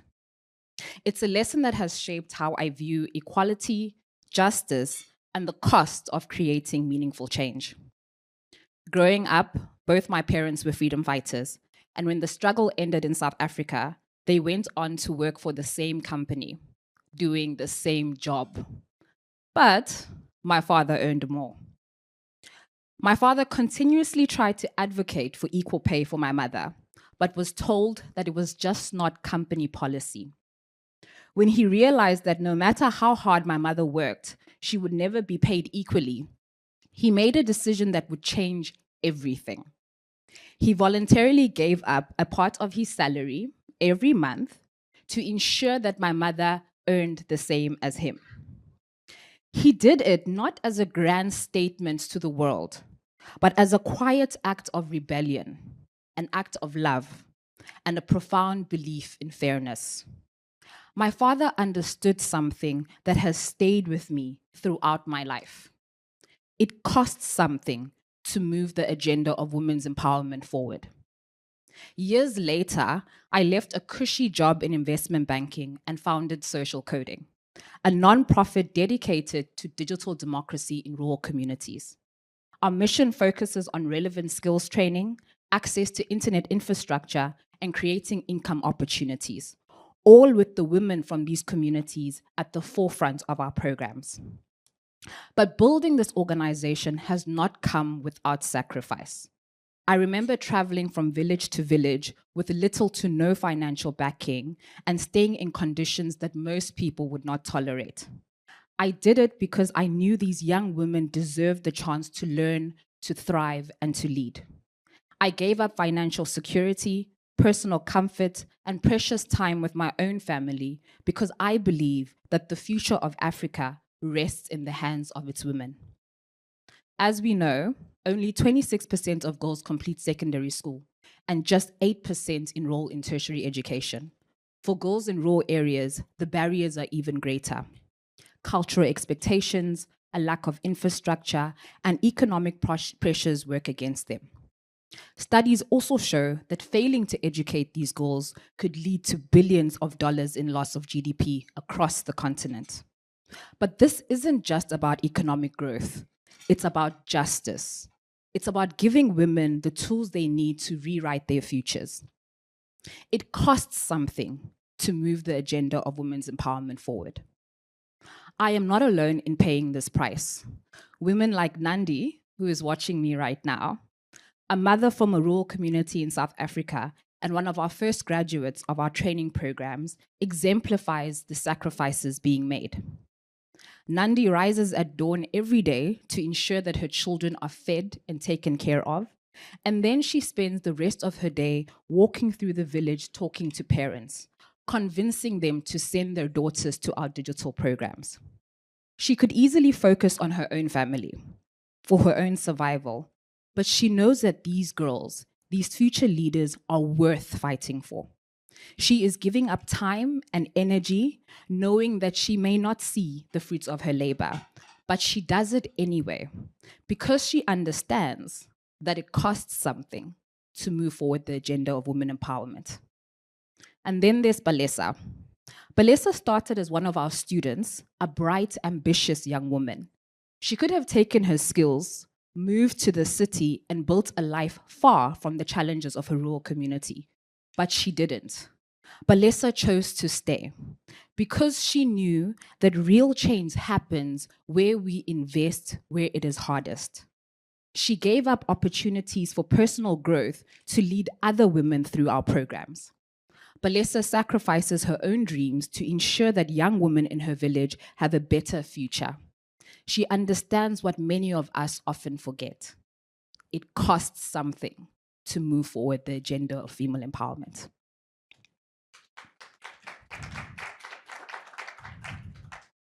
There is a cost to scaling this movement, and it's not just financial. As social coding grows, so does its demands. We are building community connect hubs in some of the most undeserved areas on the continent. These hubs will provide young women with certifications in cybersecurity, cloud computing, and more. But each hub represents a personal sacrifice for all of us who are committed to the mission of digital democracy. We could play it safe.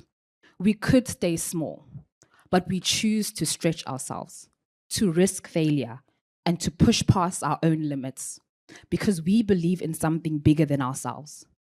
Every step forward comes with a price. It costs something to move the agenda of women's empowerment forward.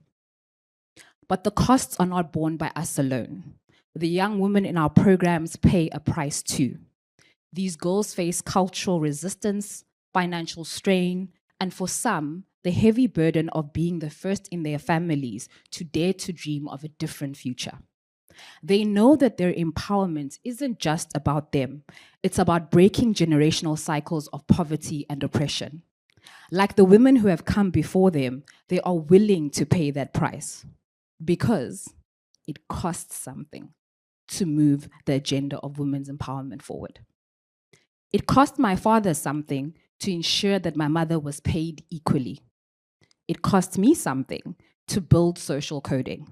And it cost the women, the very women who are watching me right now, something every day to realize this mission so that girls in these communities will have the opportunity to lead, innovate, and thrive. So, honorable guests, policymakers, the donors, and the leaders in this room, I leave you with this thought. What will be your cost? Because if we are truly committed to advancing women's empowerment, there will be a cost. Therefore, I ask you again, what will be your cost? Thank you. Before we continue on to our panel, I quickly wanted to also introduce Madam Monica Gengos, the former First Lady of Namibia, to say a few things. Thank you very much. As introduced, my name is Monica Genkos.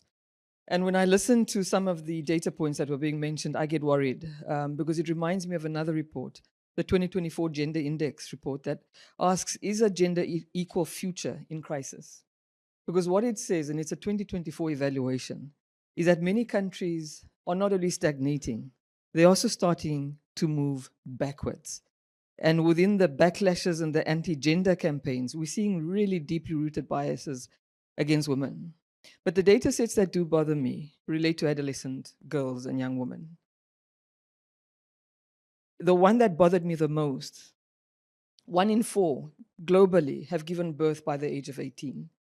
In the world, half of 15 to 19-year-old girls are either out of school, married, or they're parenting. This age group bears the most risk and is the most likely to drop out of school, contract HIV, or suffer sexual violence. I want to really center what I want to say around, if you want to protect your society, you must protect your young. High rates of infant mortality means you need to survive birth. High rates of maternal mortality means you need to survive giving birth. And I want to use an example, Western Europe. In Germany, 10 women out of 100,000 live births lose their lives. In an African country, in West Africa, I don't want to mention the name, it's 1,120. We're losing life giving birth. So let me tell you why this age group worries me, but let me reintroduce myself. I'm Monica, 1 in 4 Genkos. I worry because at 18, I became a mother. So I am 1 in 4. These are not statistics, these are people. I saw and I felt all the risks that young women went through, including the judgmental attitudes, the lack of services, and the lack of institutional support. Luckily, I survived. We have the highest maternal mortality rates in the world globally as a continent. And adolescent girls have the highest rates of maternal mortality. What protected me? 4 things. Confidence. I was loved by my parents and protected. And you protect the confidence of your children, particularly your daughters, by protecting them from harm, particularly sexual violence. Capacity. Strong early childhood development. I could finish high school despite being a mom, and I managed to go to university. And it's not true that all we need is education. Namibia has 65% more girls graduating than boys from universities for the last 25 years, but it's not translating in the private or the public sector from a leadership perspective. So capacity, very important. Childcare. I couldn't go to school, I couldn't finish school or work if I didn't have somebody looking after my children. Capital. As I worked, I could throw money at the problem. I could afford childcare. I could save enough to take risks on my career and to invest in my growth. Make no mistake, no matter how I speak, I have no silver spoon in my mouth. My entire education has been publicly funded because my parents couldn't afford it. Parents weren't powerful, they weren't connected, they weren't rich. It was just a community that looked after me. 20 difficult years later, I was the co-founder and the co-shareholder of a private equity fund that remains the largest private equity fund in Namibia. Co-founder, shareholder, chairperson of the first commercial, digitally enabled commercial bank in the country, which we sold to the largest bank in Southern Africa. So I'd have loved to be on this panel. The point I want to make is that you can transcend a lot of challenges, but you need a lot of institutional support that's currently not there. Winnie spoke about Namibia maybe having the next female democratically elected president, Netumbo Nandi-Ndaitwah. I'm telling you now, we will have the next female democratically elected president. And I think that's my call to action. Vote, especially for female candidates. Thank you.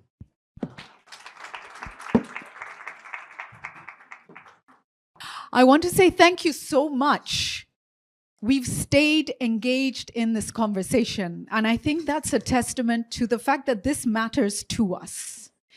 And I want to thank the panelists who are here, because this conversation is critical. We've talked about what we could call the layer 1 issues, which is, culture, society, early marriage, domestic violence, falling out of school, etc. But then there's another layer of issues. And access to finance is that layer. When we look at our economies, and we look at, in Kenya, we talk about a mama mboga. Mama mboga literally means mother of vegetables. And it's the term we use to describe the woman in the market.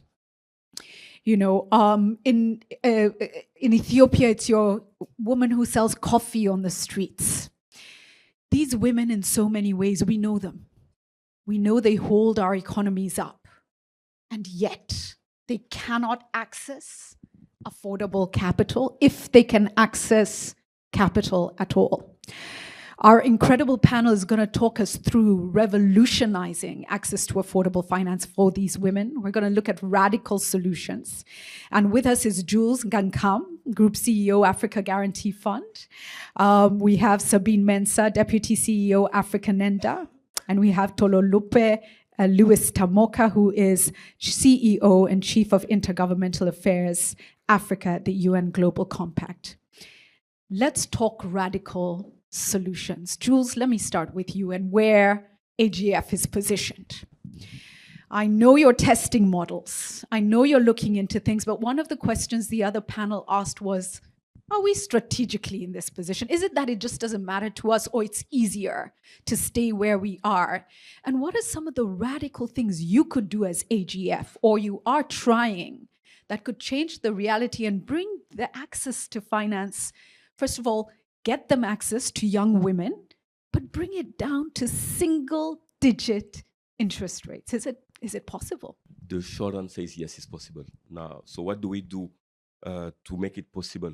So what we've been trying to do at AGF was to address the challenge at several levels. So I would say the first level is our own level first, because we talk about the guarantee as a risk-sharing type of instrument. But what we've noticed is that by supporting the women, by financing the women business, the guarantee is not an instrument to mitigate the risk, because we were very surprised.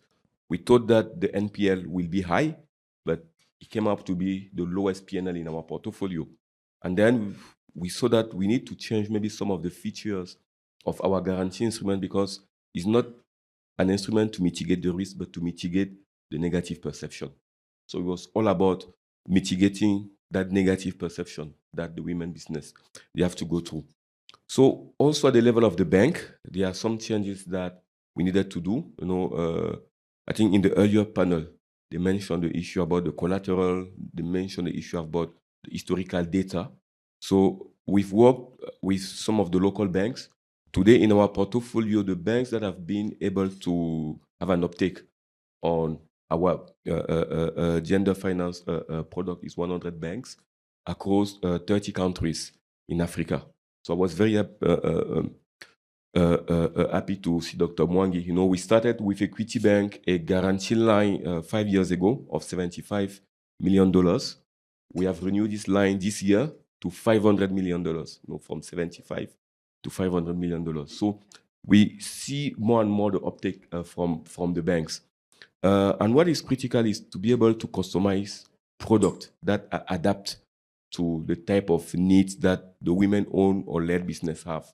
So it starts with the collateral to make sure that it's unsecure, it's an unsecure lending. We lend, but we don't have the same type of requirement when it comes to the collateral.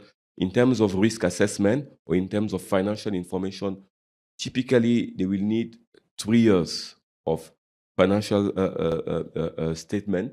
But with this program, with this new product, 6 months, not even of the financial statement, but of the bank statement is enough. So we are evolving. We're evolving. And the most important part where we are making a big change is on regulation. Because we talk about it, but at the end of the day, the bank also, they have to report back to the regulator. And what we want to do is to learn from the success of climate finance. Because today we are talking about gender finance. But climate finance, they've been able to achieve a huge success. When we look at, for example, the green bond, the total volume of green bond that was issued worldwide in 2014 was around 15 billion worldwide. 8 years later, in 2022, 600 billion. So 40 times more in 8 years, the green bond. So why can we do the same when it comes to the gender bond? So this is the conversation that we are also having with the commercial bank. See how we can structure this product, attract investors around the world to invest in those gender bonds. You ask a great question. If we can do that with a green bond, why can we not do the same with a gender bond? Period. Excellent. Let me come to you, Sabine. What have you seen that's working, right? And what are some of the things we can maybe replicate or adapt to move the continent forward faster? I know that you're doing research even beyond Africa, I believe places like maybe Asia, India. What have you seen? Over to you. Thanks. Thank you very much. I think maybe starting with actually knowing the depth of the gap. So by data, and I really appreciated when a lot of people on the panel before in the discussion mentioned data.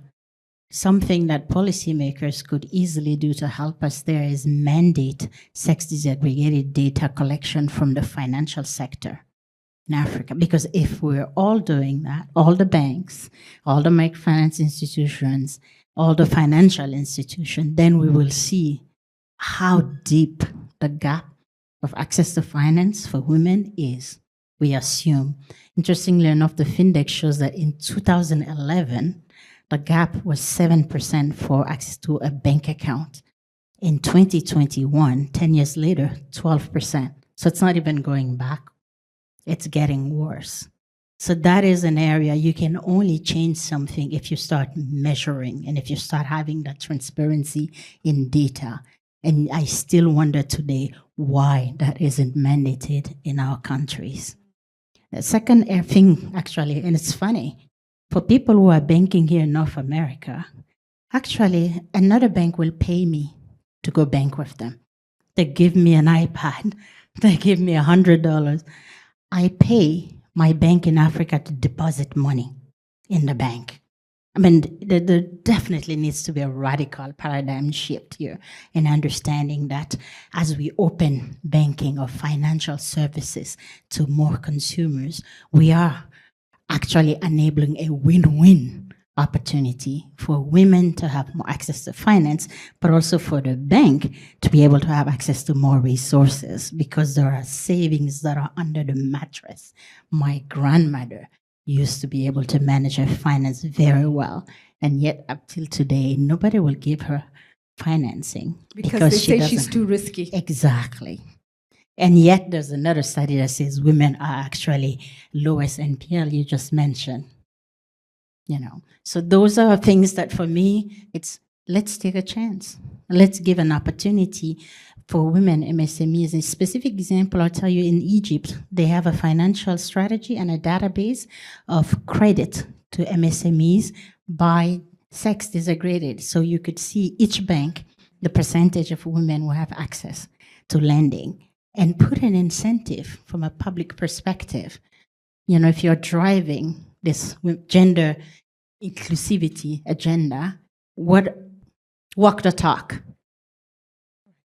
Thank you so much. Tolulope, let me come to you next. And you've got a lot of organizations under the mandate that you work with, that you collaborate with. What are the things you are seeing that are moving the needle? And how do we help? How do we partner with organizations like yours to truly make a difference?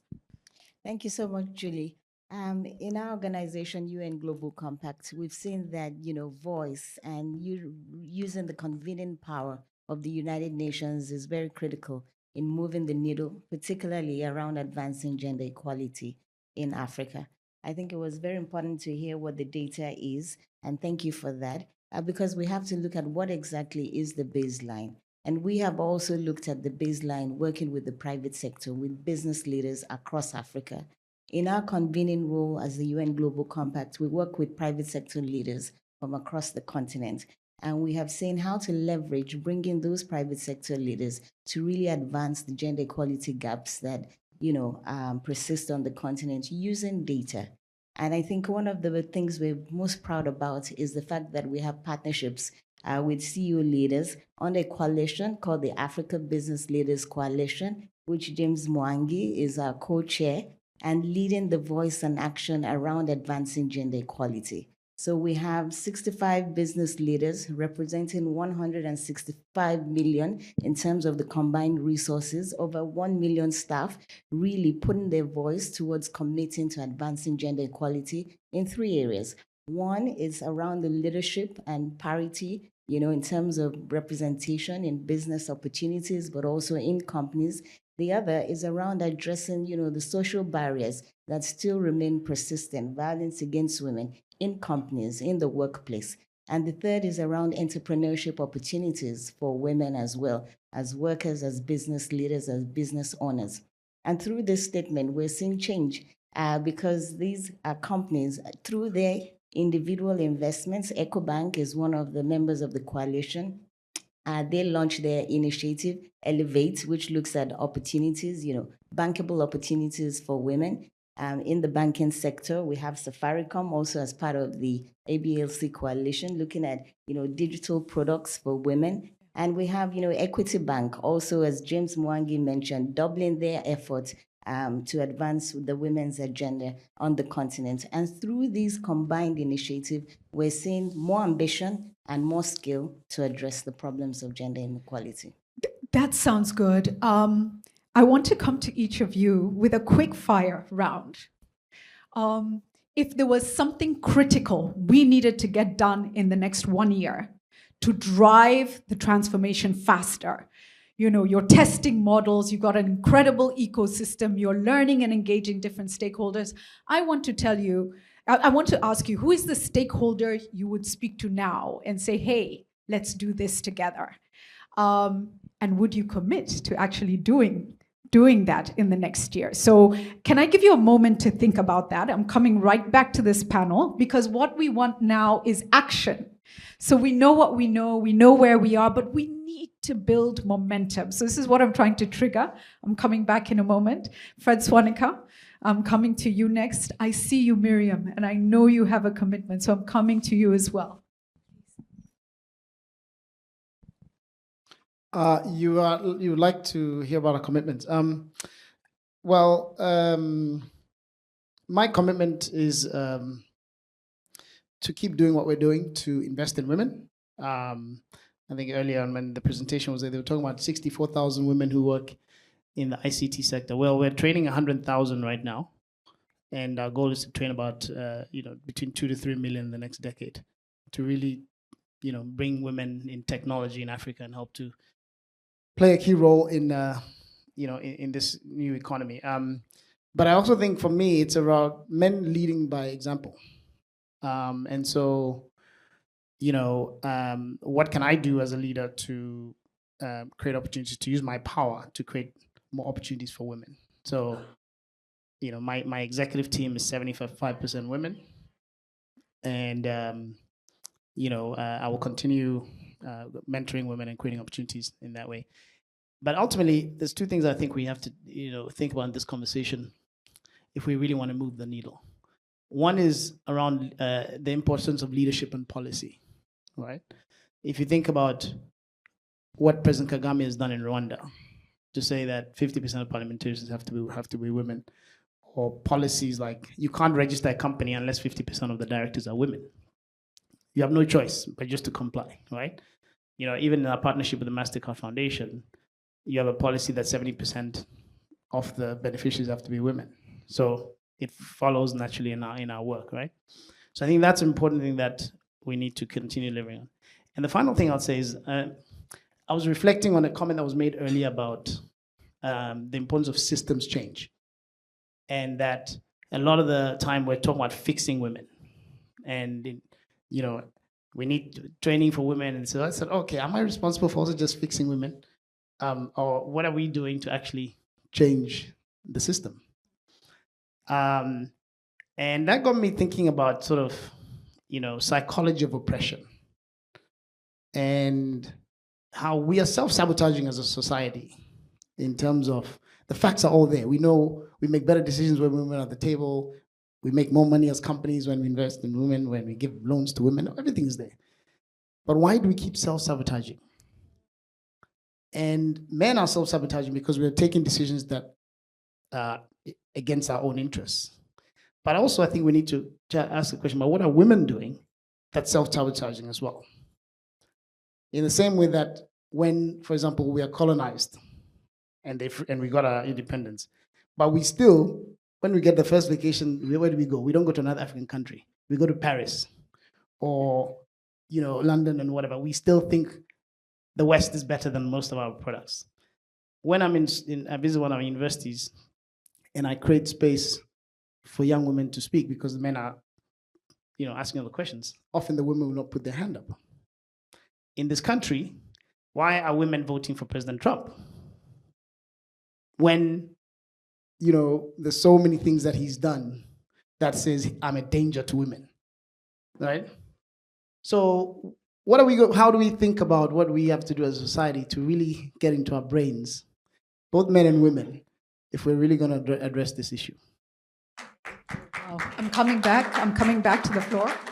I think we've had a moment to speak, a couple of things. Systemic change, right? Mindset change. You said it's perception. A lot of this is being driven by perception. The psychology of oppression and how the power structures and those who are powerless are locked into this dance. You guys see all this from your different spaces, and I wonder, the development world stands here decades doing this. Tina and Winnie referred to that Beijing meeting. We can't be here anymore.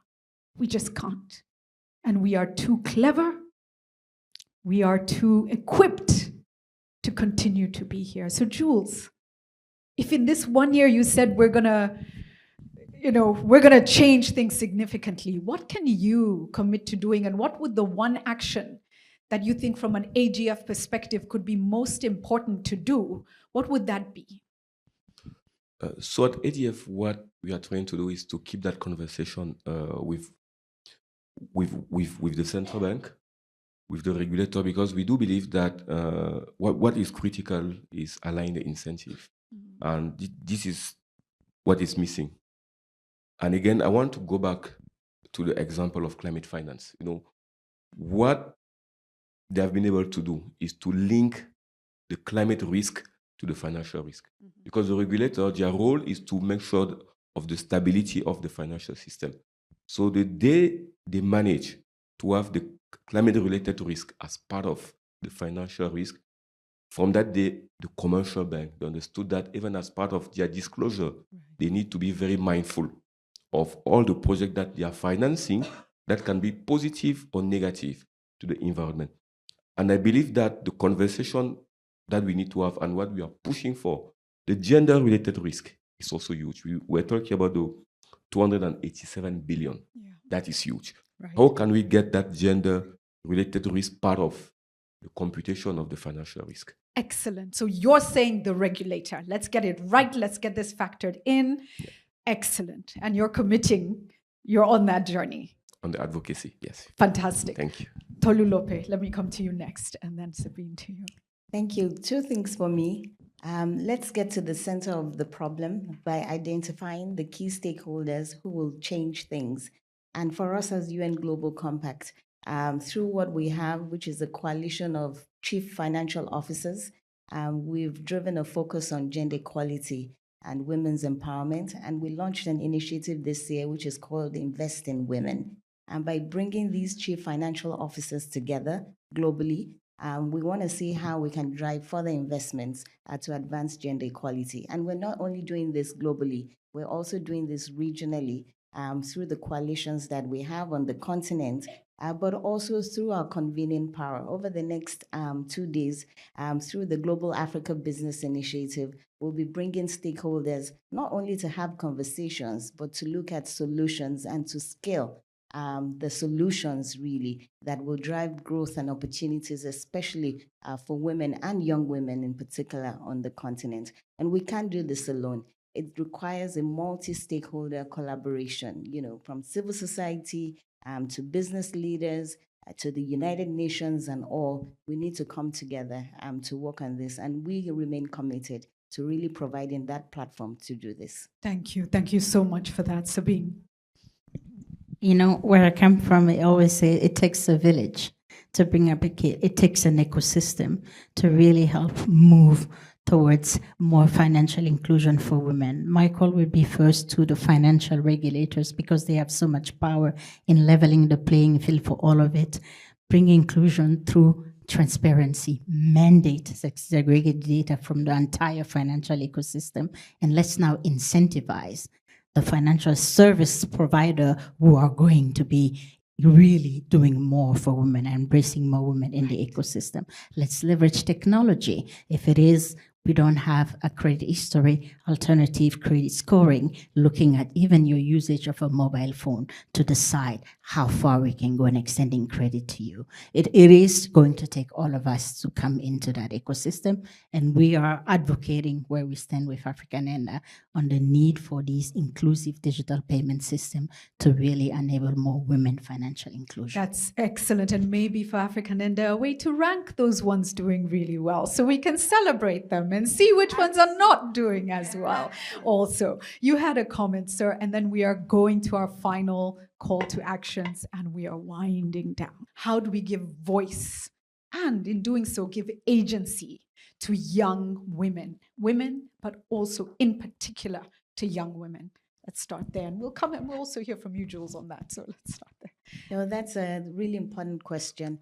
And at the center of that, of course, has been said already today, is education, very critical. But also in this era of technology, we have Sophia here who is using her voice through social media and really helping to advance the agenda for gender equality and really let young ladies know that they can do it. They can excel and raise their voice in support of key critical issues that concern women on the continent. So, taking advantage of technology, AI is here with us. Having more women in STEM, science and technology, also important. But looking, as Winnie said already earlier today, how do we use the critical pivotal moment of having a Beijing +30 conversation coming up next year to really advance for those policy changes that we need to see happen not only globally, but at national level. And that requires working in partnerships with governments, with key ministries to ensure that policies are not only in place, but they're implemented and they add value to young women and girls. Thank you so much, Sabine. I would go further by saying invest in young women, invest in their skills, invest in showcasing that what can be and what is possible. And to all the women in this room, be a role model for that future generation so they know they can have the agency and the voice to be whatever they want to be. The sky is not the limit. I really love that. Thank you so much, Jules. Yeah, thank you. Yeah, some say it comes down maybe to one word, is access. Access to education, access to skills, access to finance, access to position of power, access to market. Is about having this access.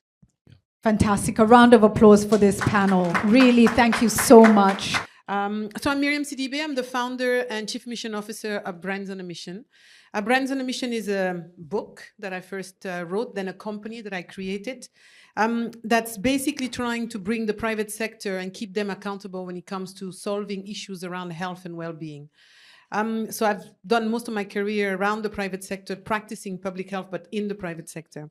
And our flagship project is actually African Voices. I think speaks for itself. It's about centering the voices of young adolescent girls and African women to really bring out their experiences in the space of sexual reproductive rights. And as Fanta Ballo actually said, those voices are too powerful to be deflated. And I think there are two things that I want to bring forward. I think our colleagues at Mastercard, Mariam, talked about financing. The first one for me, looking at it from the private sector perspective, only 2% of the philanthropic funding actually goes to women. When it comes to programming, and less than 1% to women of colors. So my first call to action is very much around rethinking those business models where we actually center them around women, where we give a chance for women to be at the center of some of these business, this business case that we need to think about.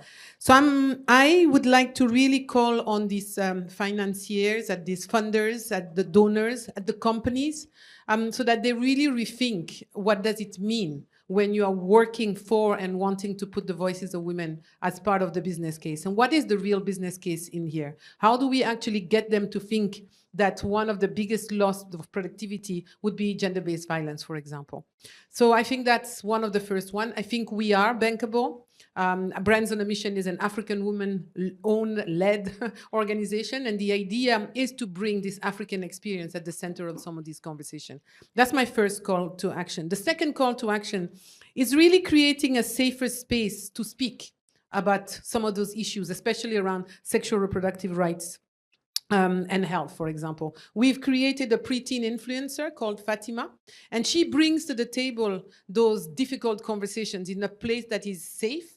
She's an AI character, but what she does is that some of these conversations, such as abortion, such as preteen early marriages, for example, such as HIV, STIs, are difficult conversations to have in any sort of conversations, especially around the stigma.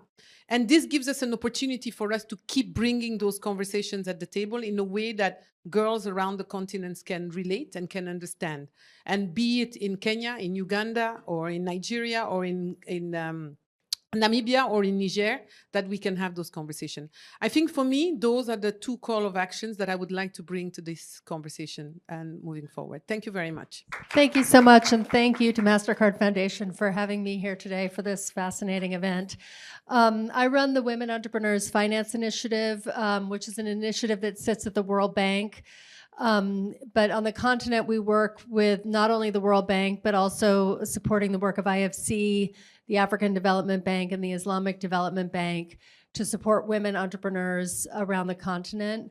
And WeFi is a global program. We're working in about 80 countries, but about half of our support goes to Africa. Our commitment right now, a major initiative we're doing, is focused on doing a lot of what this panel just said about bringing coalitions together in countries around the world to build more commitment to supporting women entrepreneurs with financing.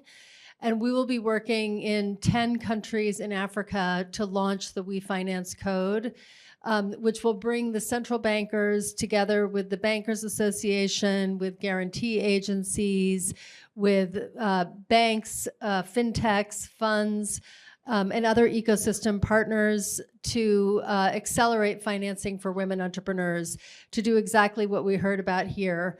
We're focused on three things: identifying leaders in financial institutions who will actually drive change to get more financing to women entrepreneurs, gathering the sex disaggregated data so we actually know how much financing is going to women entrepreneurs and what types of financial institutions are actually supporting women entrepreneurs most effectively, and then driving actions both in terms of the supply of financing and also support for women entrepreneurs who need to build their business so that they can get access to financing.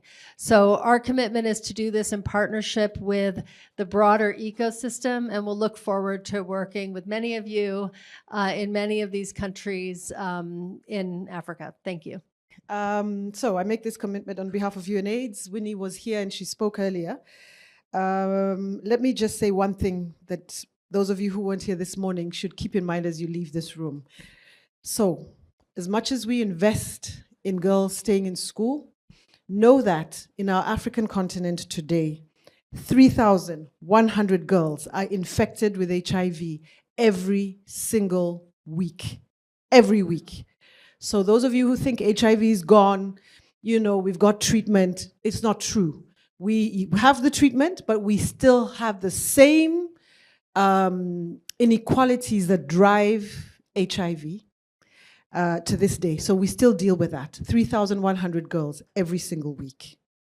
And so as we think about girls' education, the statistics we have, the data we have shows that keeping girls in school to the end of secondary education reduces the chances of HIV by 50%, reduces the chances of underage pregnancy by 75%. So the commitment we are making as UNAIDS with our partners, because UNAIDS is a joint program of 11 UN agencies. So UN Women, UNESCO, UNICEF, UNDP are all members of UNAIDS. We will mobilize a movement led by young African women to commit leaders at Beijing Plus 30 to roll out universal secondary education for every young woman and girl in Africa. Okay? And while she is in school, we will expand our Education Plus initiative, which is an initiative that is designed to keep girls in school. While they're in school, they're safeguarded with sexual and reproductive health services, with comprehensive sexuality education, with gender-based violence prevention, with school-to-work transitions, vocational skills, and so on. Yeah, so that's the second one. So the Education Plus, which is part of this, the movement, right? Then the last one is a movement to influence African governments and the international community to reduce, remove, restrict African debt, to unlock resources to invest in the health and education of young women and girls. Greetings, I'm Sando Giambo, the CEO of the UN Global Compact. And I want to talk about a critical commitment that we must uphold, supporting women's economic empowerment within the framework of the UN Global Compact's 10 principles, our organizational strategy, and the Global Africa Business Initiative, or GABI. Through GABI, we are embarking on numerous initiatives designed to amplify Africa's business, trade, and investment opportunities on the continent. And central to this is ensuring that women are active catalysts and participants in Africa's economic growth and development. We are amplifying and supporting initiatives that increase access to technology, finance, and markets, because we know that when women entrepreneurs thrive, economies flourish. We are strong advocates for equal pay for work of equal value and for ensuring that women earn a living wage. Equally as vital is our commitment to ensuring that young African girls and women have quality educational opportunities. Education, as we know, is a powerful tool that opens many doors. By investing in the education of our young girls, we are not only just paving the way to their future success, but empowering them to contribute meaningfully to an Africa that is unstoppable. We at the UN Global Compact look forward to partnering with the Mastercard Foundation to support the girls and women of Africa. Thank you. Let me just thank everyone for staying with us until the very end. We don't take it lightly. Our speakers, it's just been amazing. I don't know about you. I had goosebumps. It was mic drop. It was all the things, right? So thank you so much for bringing insights, perspective, commitment. It's really been energizing for all of us. Fabulous Sofiat, Thank you for taking us through with amazing flair, Gen Z flair. Julie, thank you so much, for curating the space and for the partnership with Aladi. We don't take it lightly. Now, as we conclude, I want to take another moment to honor and acknowledge the achievements of young African women, invisible women. Can we take a round of applause for that? Yes, that's why we're all here. That's why we're all here. And the resounding message today is this is not about potential. They are already making contributions, tremendous contributions to Africa's economic growth. And that's a fact, as Fanta said at the top of the session. At the Mastercard Foundation, we see the impact young women make every day in our work in entrepreneurship, in skilling, and enabling access to work opportunities. So in terms of our commitment as the Mastercard Foundation, so far, we've committed $9.3 billion to programs for young people. And $4.4 billion have gone to young African women. With our incredible partners, Fred, yes, we have enabled over 8.3 million young people to access work opportunities, and of whom 4.3 million are young women. We know this is not enough, and we are committed to do even more. We're aiming for 21 million young women to access dignified and fulfilling work by 2030. And this investment is not charity, by the way, It reflects our enduring belief in young African women and their significance to the current and future prosperity of the continent, and not just the continent, actually, for the rest of the world, And we've been reminded today, I think very aptly, that we've made progress, but we need to do much, much more. And we need to do so urgently. And that's why we need all of you in this room. We need all hands on deck. And I thank you so much for really bringing that mix into the space. And we're looking forward to working with all of you as the Mastercard Foundation. Together, through continued partnership, we can transform Africa by unlocking the full potential of its young women.